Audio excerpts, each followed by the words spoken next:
आपने कभी अपनी कंपनी का डीमर्जर करवाया है, या आपके क्लाइंट की अपील सीआईटी अपील्स में लेट फाइल हुई है, या जीएसटी का आईटीसी फ्रॉड का केस आपके डेस्क पे है एंड इस पे अरेस्ट कब वैलिड है, ये सब कुछ अपडेट्स जो आज आपको पता होना चाहिए। तो फ्रेंड्स, ये वीडियो आप लोगों के लिए है। In 5 minutes we come with 4 important updates. Welcome to tax daily dose. First case, सोचिए आपकी कंपनी के 2 बिजनेसेस चल रहे हैं। आप 2 बिजनेस को सेपरेट करना चाहते हैं, मतलब डीमर्जर करना चाहते हैं। एनसीएलटी ने डीमर्जर अप्रूव हो गया एंड इफेक्टिव डेट बताया गया कि रेट्रोस्पेक्टिवली इफेक्टिव है। अब आप क्या करते हो ना, अब आप इनकम टैक्स में रिवाइज रिटर्न फाइल करते हो, पर बैलेंस शीट अभी पुरानी है, नया ऑडिटेड बैलेंस शीट बना ही नहीं पाया है अभी तक। मतलब आप रिवाइज रिटर्न पहले फाइल कर दिए before preparing a proper revised audited balance sheet. ये गलती बहुत सारी कंपनियां करती हैं। नाउ इशू क्या है, क्या एओ ने डीमर्जर के बाद असेसमेंट सही तरीके से एग्जामिन किया कि नहीं, सेक्शन 2 सबसेक्शन 19AA की कंडीशन सेटिस्फाई हुई है कि नहीं, साथ में सेक्शन 47 क्लॉज 6B की एग्जाम्पशन एप्लीकेबल है या नहीं। एओ ने असेसमेंट अंडर सेक्शन 143 सबसेक्शन 3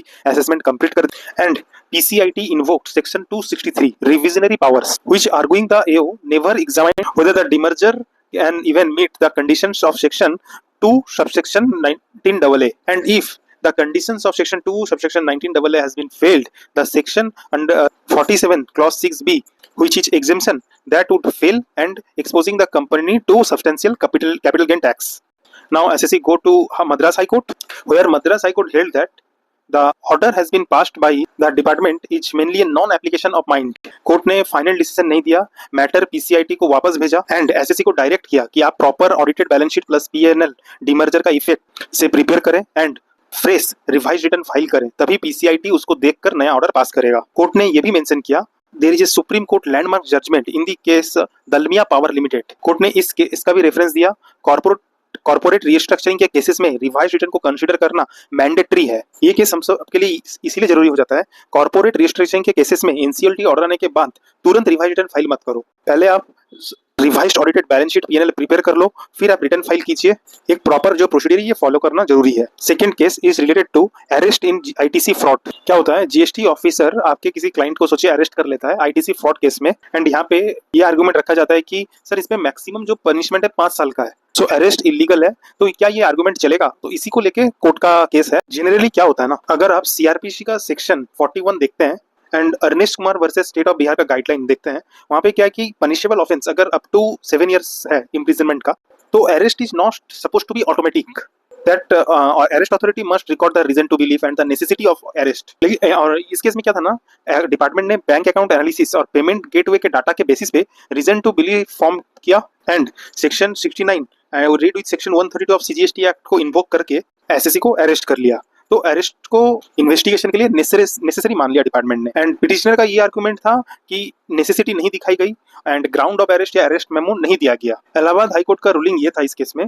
तो 5 year maximum punishment does not need itself make it a arrest illegal, because official offences punishable up to 7 years के लिए अरेस्ट के लिए 2 चीज चाहिए होते हैं, एक reason to believe and necessity for investigation and preventing for further offences और स्टॉप एविडेंस टेम्परिंग। तो इस केस में ये दोनों चीजें थे बोल के अरेस्ट को लीगल बोला गया।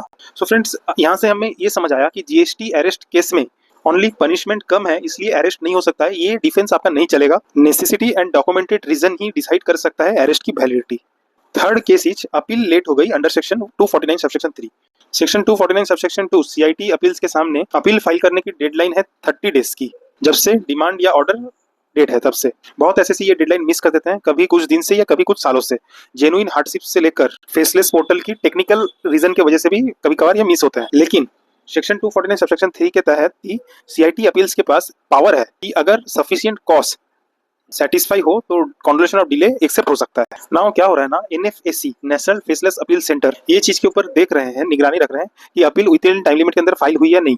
नाउ क्या हो रहा है ना, एनएफएसी बहुत सारे एप्लीकेशन रिजेक्ट कर दे रहा है, फिर क्या हो रहा है, वही रिजेक्शन आईटीएटी के पास जा रहा है, आईटीएटी के ऊपर अननेसेसरी अपील्स के प्रेशर बढ़ रहे हैं। तो आप ये ऐसे कर सकते हो, अपना क्लाइंट को आप ये एडवाइस कर सकते हो, तो अगर क्लाइंट की अपील लेट हुई है तो जेनेरिक रीजन, नॉर्मली रीजन मत लिखो, जेन्युइन हार्डशिप्स, पोर्टल ग्लिचेस या स्पेसिफिक फैक्ट के साथ डिटेल्ड कॉन्डोलेशन एप्लीकेशन ड्राफ्ट करो।